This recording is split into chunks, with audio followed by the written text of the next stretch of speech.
ഏത് ചെടിയാണെങ്കിലും നിറഞ്ഞു പൂവിട്ട് നിൽക്കുമ്പോൾ കാണാൻ രസമല്ലേ. നമ്മുടെ റോസ് ചെടി ഇതുപോലെ നിറഞ്ഞു പൂവിട്ടിരുമ്പോൾ കാണാൻ നല്ല ഭംഗിയായിരുന്നു.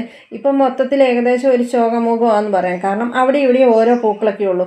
ഈ ഒരു അവസ്ഥയിൽ നമ്മൾ ചെടി എല്ലാം ഒരു വെട്ടങ്ങ് വെട്ടാൻ പോവുക കേട്ടോ. അത്യാവശ്യം നല്ല പോലെ ഒരു ഹാർഡ് പൂണിങ് അങ്ങ് നടത്തി വെച്ചിട്ട് കുറച്ച് വളമൊക്കെ ഇട്ട് കുറച്ച് മണ്ണൊക്കെ ഇട്ടൊന്ന് സെറ്റാക്കാനുണ്ട്. കാരണം ഇത് 2 വർഷം പഴക്കമുള്ള റോസ ചെടി ആയതുകൊണ്ട് തന്നെ ഇതിൻ്റെ അടിയിലെ മണ്ണിൻ്റെ ഏകദേശം വളമൊക്കെ കുറേ മാറിയിട്ടുണ്ടാവും. പിന്നെ നമ്മൾ മുകളിൽ മണ്ണായിട്ട് അതിനൊപ്പം ചേർത്ത് കൊടുക്കുന്ന വളവേ ഉള്ളു താനും. ഇതുണ്ടോ, ഇതിപ്പോൾ ഇങ്ങനെ ഇളക്കിയെടുക്കാൻ ഇത്ര എളുപ്പത്തിൽ കിട്ടുന്നതിനാ പറയുക, അടിയിൽ ഓട് പാകി വെച്ചേക്കുന്നത് കൊണ്ടാണ്. ഇതിപ്പോൾ സിമ്പിളായിട്ട് നമ്മൾ എടുക്കുമ്പോഴേ ഇങ്ങ് കിട്ടും. എന്നാൽ വലിയ കുഴപ്പമൊന്നും വരുന്നില്ല. പക്ഷേ വേരൊക്കെ പൊട്ടാത്ത രീതിയിൽ മണ്ണ് ഇളക്കി കുറച്ച് അടിഭാഗത്തെ മണ്ണും മാറ്റി ഓടിൻ്റെ കഷ്ണം അത്യാവശ്യം നല്ലപോലെ മാറ്റി. പിന്നെ ഞാൻ കാണിച്ചു തന്നില്ലായിരുന്നു, ചട്ടിക്ക് അത്യാവശ്യം നല്ല ഹോളും ഉണ്ട്.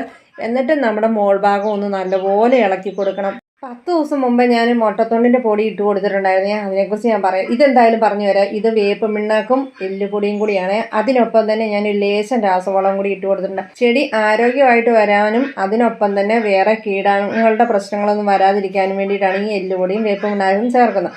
അതിനൊപ്പം ഞാൻ ചേർത്ത് കൊടുക്കുന്ന DAP ആട്ടോ. അതിപ്പോൾ കാണിച്ചു തരാം. എന്തായാലും ഈ മുട്ടത്തൊണ്ട് പൊടിച്ച് ചേർക്കുന്ന സമയത്ത് നല്ലപോലെ ഉണക്കി എടുത്തേച്ചിട്ട് മിക്സിയിലിട്ട് പൊടിച്ച് കുപ്പിയിലാക്കി എടുത്ത് വെക്കുകയാണെങ്കിൽ ഇടയ്ക്ക് ഇതുപോലെ ഇട്ട് കൊടുക്കാം. ഈ വളമാട്ടോ ഞാൻ ചേർക്കുന്നുണ്ടെന്ന് പറഞ്ഞാൽ DAP, ഓർഗാനിക് DAP. അതുകൊണ്ട് തന്നെ ചെടിക്ക് വലിയൊരു കുഴപ്പമൊന്നും വരികയില്ല. എന്നും പറഞ്ഞ് നിറഞ്ഞു പൂടുമെന്ന് ഞാൻ ഒരിക്കലും പറയുന്നില്ല. പിന്നെ ഈ വളം ഇട്ട് കഴിഞ്ഞാലുള്ള കുഴപ്പം എന്താണെന്ന് പറയുക, ഇട്ട് കഴിഞ്ഞാൽ അന്ന് നല്ല പോലെ നനച്ചു കൊടുക്കണേ. അങ്ങനെ പറയാൻ കാരണം ഇപ്പോൾ ചെറുതായിട്ട് തൂളുന്നതുകൊണ്ടാണല്ലോ തോർത്തൊക്കെ കെട്ടി വെച്ചേക്കുന്നത്. അതിൻ്റെ ഇടയ്ക്ക് വെയിലും തെളിയുന്നുണ്ട്.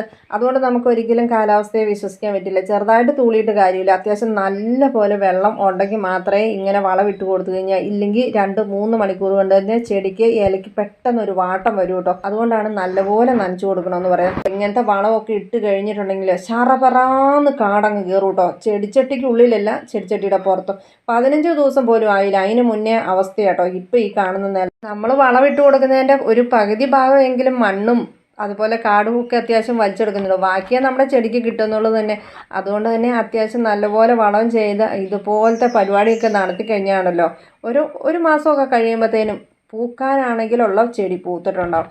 പിന്നെ ഇത് നാടൻ റോസാട്ടോ. ബഡ് റോസ് ഞാൻ ഇതിന് മുമ്പേ ഒന്ന് വെട്ടി മാറ്റിയതായിരുന്നു. ഇനിയിപ്പം ഓണമൊക്കെ കഴിഞ്ഞ് കുറച്ചുകൂടിയും കഴിഞ്ഞിട്ട് മാത്രമേ ഇപ്പം വെട്ടി കൊടുക്കുന്നുള്ളൂ. ഇപ്പം വെട്ടി കൊടുത്തു കഴിഞ്ഞാൽ ചിലപ്പോൾ ചീച്ചിൽ വരാൻ സാധ്യതയുണ്ട്.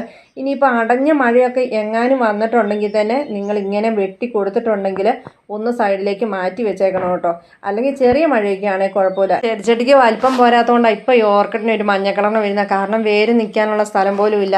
ഇപ്രാവശ്യത്തെ റോസക്കമ്പ് സ്ഥിരമായിട്ട് കമൻറ്റ് ചെയ്യുന്നവർക്കുള്ളതാണ്. അങ്ങനെയുള്ളവർ തീർച്ചയായിട്ടും DM ചെയ്യാൻ മറക്കരുത്. അയച്ചു തരുന്നതായിരിക്കും.